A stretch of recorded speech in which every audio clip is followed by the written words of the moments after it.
practitioner. Day before yesterday, I attended Mr. Abdur Rahim Green's lecture. There was a question posed to him by a medical student. She asked about paradise. Those who practice Islam go to paradise and the rest of the people go to the hell. Is it the answer given by Mr. Abdur Rahim Green was not convincing. Can you please explain? Thank you. Brother, the question somebody asked Brother Abdur Rahim Green that those who practice Islam will go to paradise, those who don't practice Islam will go to hell. The answer wasn't convincing. I wasn't there. I'm sure Brother Abdur Rahim Green may have given a very convincing reply. Maybe you didn't understand certain of his points. I know him, he's a very good speaker, mashallah.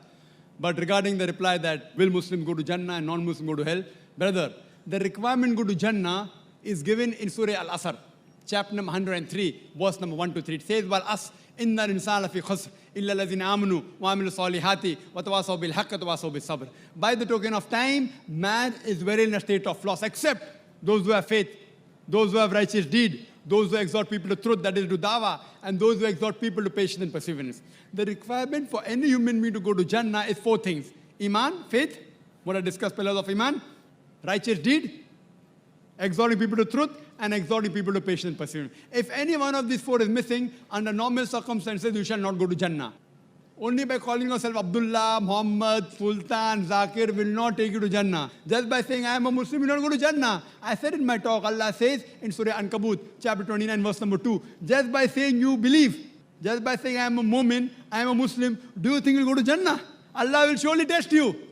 So just by saying I am a Muslim, you will not go to Jannah. A person who practices Islam, Islam comes from the root word salam, which means peace.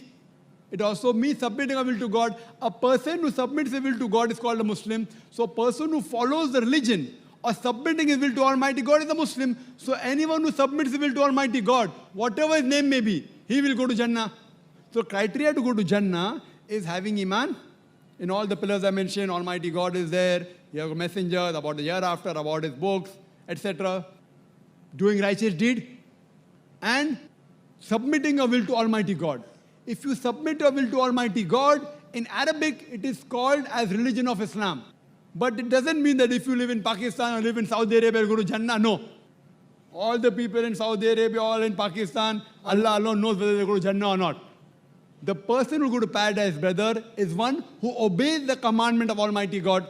The person who obeys the commandment of Almighty God, and I discussed many in my talk, if you obey these commandments of Almighty God, just by name, calling yourself Muslim or Muhammad or Abdullah, that will not take you to Jannah. It is not compulsory to change your name. The name, Green, is not a Muslim name. So that doesn't mean you won't go to Jannah.